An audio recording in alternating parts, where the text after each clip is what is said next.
Hello everybody, this is Hammer Striker here. Today I have a Sig Sauer P226 Legion on the table. This particular one is chambered in 357 SIG.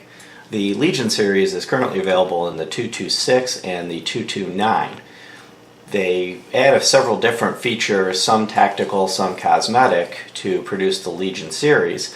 Some of the changes actually do really affect the operation of the gun, and others are a little more just decorative and for show. But before I actually pick the gun up and start showing you the details of the gun, I want to talk about the cartridge that it uses, the 357 SIG, because it is a little bit unique. This is a 357 SIG, and basically what this is a necked down 40 caliber. So the cartridge itself is a 40. They neck it down here to reduce the diameter to accommodate a 9mm diameter bullet. So I'm going to put them in perspective. I'm going to put it next to a 40. So you'll see it's the same exact overall length as a 40 caliber, and you'll find that 357 SIG guns typically share magazines, recoil springs, and other basic components with the 40 and the 357 across the board. But it has a 9mm diameter bullet, but it's not your typical rounded 9mm. Typically they're a flat point to ensure that they fit in that same overall length, and then in the event that you've got in-body feed ramps, that they work the same. Now, of course, the barrel and chambers are different, but in many cases you can swap the barrel out in a 357 SIG gun or a 40 back and forth, and they're interoperable. Now, the purpose of this was SIG was attempting to replicate the power of the 357 Magnum, which is a fairly long revolver cartridge, and they were trying to bring that power to the automatic handgun footprint and using the 40 case. It doesn't quite make it. It's not quite a 357 Magnum. It's definitely more powerful than the 40 caliber. It would likely be very close in power to the 10mm. They're fairly even. So if I stand them up just so that you can get a look at it. And this would also really give you kind of the power. The 357 Magnum is going to be at the top. It's going to come down to the 357 SIG, then your 40, and then of course the very common 9mm. So I wanted to take a second to show you the ammo, talk about the ammo a little bit, because it is a little unique. Neck down cartridges are not common in pistols. They're more common in rifle cartridges. And now that I've done that, I'll go ahead, pick up the gun, and show you some of the features of the gun itself. Okay, so I've gotten rid of all that ammo, so now I can actually pick the gun up and show you, what a P226 Legion is all about. So we'll start out, of course, with showing that we do have an unloaded weapon. So what we've got here is a 226 with some cosmetic as well as functional enhancements over a standard P226 that comprises what the Legion's all about. Some of the cosmetic slash functional pieces are these G10 grips. The cosmetic, of course, it has the logo, and these grips are only available from SIG on the P226 Legion. But the functional part of it is they have very aggressive stippling on the back strap, on the sides, so all the way around you have very aggressive stippling. The gun itself has a very aggressive stippling on the front. Now I'm saying aggressive because it holds into your hand well, it grips well, and it doesn't pull out of your hand, but it doesn't hurt. I don't feel like this is abusive, but it is definitely very firm and aggressive enough that it's not going to move in your hand. So when you've got a hold of the gun, it's not going anywhere. You're going to be able to, sweaty, cold, whatever you're doing, you're going to be able to hold the gun well. A few of the other places that it has stippling is underneath the trigger guard, right here, and on the front of the trigger guard, right there. And for those who want to use the trigger guard either as a guide or they want to put their finger on the front of the trigger guard, that stippling is there to help with it. It also has front slide serrations for those that like to do press checks. So there's a lot of those types of features for making the gun easier to hold, easier to handle, and easier to control. It does have a Picatinny rail, an accessory rail, 3-slot, just like the P226. There's no difference there. The other things that are different are the sights. The Legion series has what's called the X-ray sights, and it's a front-rear night sight set. The rear set is just the tritium, and there's no rings or anything around it. You just have the dots where the tritium vials are. The front sight is a tritium sight with a ring around it, And that ring is very reflective. It's not luminescent or fiber, it's just highly reflective. And it makes that front sight, even during the day, stand out very, very well. And at night, the inside center will glow with the tritium. And what I found at the range is that front sight, under all conditions, was easy to find. The rear sight did have a tendency to gray out a little bit, which night sights will if they don't have any kind of a ring around them. A few of the other features of the sights themselves, they are metal, and the rear sight is flat at the front to create a cocking ledge. So if you needed to use your boot, your belt, or some other one-handed cocking technique, then that will work. The controls are a little bit lower profile. So here's the slide release. It's recessed in, small and low profile, and the decocking lever is flattened out and a little bit low profile. I did find that it was a little difficult when the gun was cocked. It was a little difficult to get a hold of that with your thumb over the ledge of the grips and use that to release the slide. So I found myself tending to slingshot this gun because it's a little bit hard to get a hold of that slide release. And even when you're going to lock the slide back, it's a little hard to get your thumb up under there. Of course, the purpose behind having the low profile controls is to minimize the likelihood of snagging when you're drawing it from a holster or some sort of concealment. From a concealment perspective, this is an inside the waistband gun if you were going to carry it, or if you were living in one of the outside the waistband or open carry states, this would be a perfect open carry gun. This really doesn't make a good pocket gun at all. There are a few of the other things that are different about it is it has this Gray Guns trigger. So Gray Guns is the manufacturer, this trigger, and it's the PSAT trigger, PSAIT, which stands for the P-Series Precision Adjustable Intermediate Trigger. And what I'm finding is this trigger is a little bit longer, it comes a little closer down towards the bottom of the trigger guard, almost as far as you could possibly go. And when I get the gun apart, I'll show you that it has adjustable over travel. It's a metal trigger, it's kind of rounded and polished, and it does have no serrations on the front of it. It was actually an easy to use trigger, but I've fired other P226 series guns, and it didn't appear to be quite as nice of an overall trigger pull.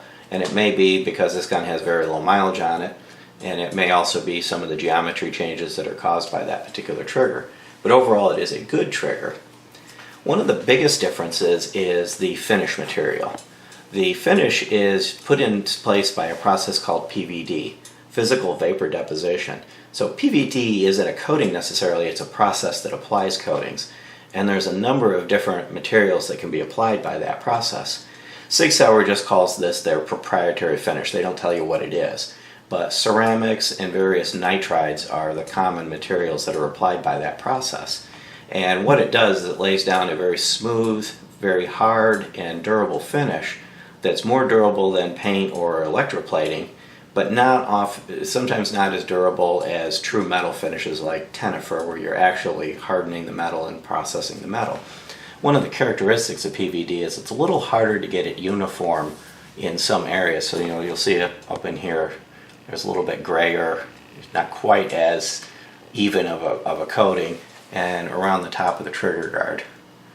It's not going to hurt anything. There's enough coating there to protect the gun to prevent rusting or corrosion, but PVD is a little more difficult to get into everywhere as opposed to other processes where the parts are in a bath of some sort and they're being attacked from all angles by the treating process. Disassembly of this is actually relatively easy. You lock the slide back, which that can be a little difficult getting hold of the slide lock, but that's about it. Flip the takedown lever down, slide the two pieces apart. Let's talk about the frame first. Internally, the frame is relatively clean. There's very little going on. You've got the hammer and sear mechanism back here at the back. The drop safety mechanism here, this is part of the trigger bar and releases the drop safety. So again, this is a drop safe weapon. It's got a decocker and an internal drop safety. And full-length front rails, both sides, as well as fairly robust rails at the back on both sides. So there is a lot of slide support on this gun, and you can see inside some of the areas where the PVD didn't completely coat, and you can see the primer material underneath. Again, these are areas that are going to be oiled, and they're wear areas on all guns, so that's not really going to present a big problem to you. Overall, it's a well-constructed frame, and these have been proven over the years to be very durable guns, long-lived, and hold up well. One of the things I do want to show you though is in here, if I can get a little bit of light in there, on the trigger itself, right there, you'll see there's a screw right at the end of where I've got my white point. And then use an Allen wrench to turn that screw. And with the adjustable over travel, that's how you adjust the over travel on the trigger. And that is unique to the Legion series. The slide is overall pretty much a P226 slide. There's very little done to the slide other than, of course, the PVD coating that's different than any other P226. There's the drop safety mechanism back there.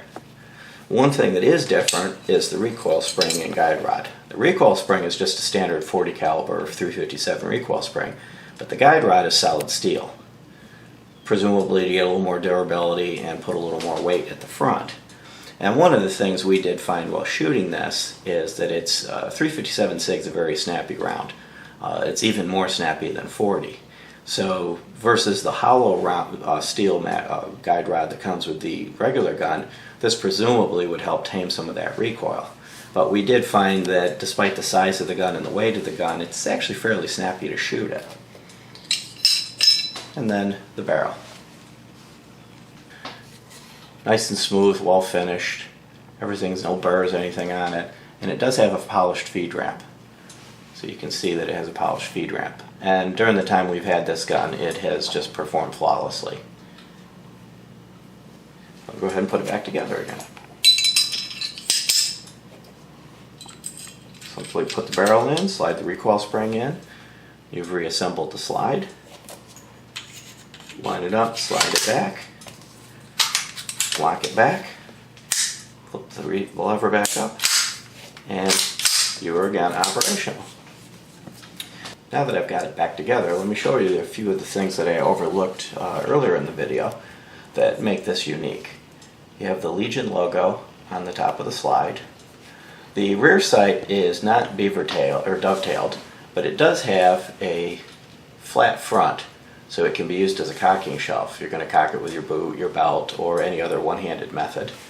The front sight is dovetailed, so that you could use that to adjust for windage. The beaver tail on the gun is contoured and rounded more on the Legion to reduce the likelihood of it snagging or catching as you're trying to pull the gun from either a holster or some sort of wherever you had it stuffed. The other side of the gun, you'll see that the gun is not ambidextrous. So there are no controls on the right hand side of the gun. A few of the other things on this side, you have a little memory pad here that can be used to either locate your right hand thumb or your other thumb, depending on how you like to grip the gun. Here's your decocking lever right here in front of my thumb. This is how you can decock the pistol if it were cocked. I'll cock it. This will safely decock it without risk of it going off. And then of course I mentioned the slide release earlier on. Now that I have the gun decocked, I want to talk about the trigger a little bit. It is a DASA. It's 10 pounds in double action mode and 4.4 pounds in single action mode. Now this gun was lent to us by our friends over at Guns Galore, and normally we don't want to dry fire guns that we don't own, but I couldn't find any 357 SIG snap caps. Looking at the manual for this gun, they do mention function testing the trigger. Looking at some other online resources, it depends on who you ask, limited dry fire with this gun is reasonable. This isn't necessarily a gun you want to dry fire continuously. So I'm going to do some limited dry fire like I would for a function test just to demonstrate the trigger, but we're going to keep it to a minimum. So I'm going to show you the double action mode. Very little take up. As you pull it back, it's a long hard pull and a crisp break at the end. Now I'm going to cycle the gun and show you the reset, because that'll allow me to reduce the number of dry fires. I've got it pulled all the way back. There's the entire reset. And then it would be a short crisp break from there. There's your pull. Now cock it one more time. In the single action mode, you'll see that there's quite a bit of take up, and then you get back to that same wall that you would have with the reset. So once the gun has fired once and gone into single action mode, you've got a very light trigger, a very crisp trigger, and a very, very short reset. We found the gun easy to shoot well, with the 357 SIG cartridge being a little bit kind of snappy. It did slow down our follow-up shots a little bit. With some of the other cartridges, you're able to more quickly get on target and get a quicker follow-up shot. But that wasn't anything to do with the gun, that was more the choice of chamberings. But overall, we found this thing to be reliable the entire time we've had it. It was easy to shoot well, it's comfortable in the hand, and it's overall pretty much a pretty great gun. The last thing I'll do before we wrap this up is I'm going to show you a Beretta 92 just for a size comparison. We have an unloaded Beretta 92. And the Beretta 92 is a classic service pistol size gun. And these are relatively common. This or the 96 are the same physical dimensions. They're relatively common at a gun store. So if you're out shopping and you don't see a SIG, they can sometimes be a little harder to find. And you're roughly wanting to get a comparison, we can use this. So what I'm going to do is I'm going to show you these guns side by side. If I put them beaver tail to beaver tail to start with, you'll see that the frame is roughly the same size overall. I've got the beaver tails lined up at the back along my thumb, and the barrel on the 92 protrudes a little bit more, but the frames themselves are almost identical. The trigger guard comes out a little bit further forward on the 92, on the SIG than the 92, and you'll also see that the grip's a little bit further when they're beaver tail to beaver tail. If I line them up with slide to slide, it changes the dynamic a little bit. You'll see that the 92 is a little bit longer when you factor out the beaver tails, and then the grips and the trigger guards do tend to line right up. So, and I'll show you the grip in a second, you'll see that the grip heights are almost identical. The 92 is just a little higher, but that's really the magazine base plate, just kind of at an angle. So the grip heights are roughly identical.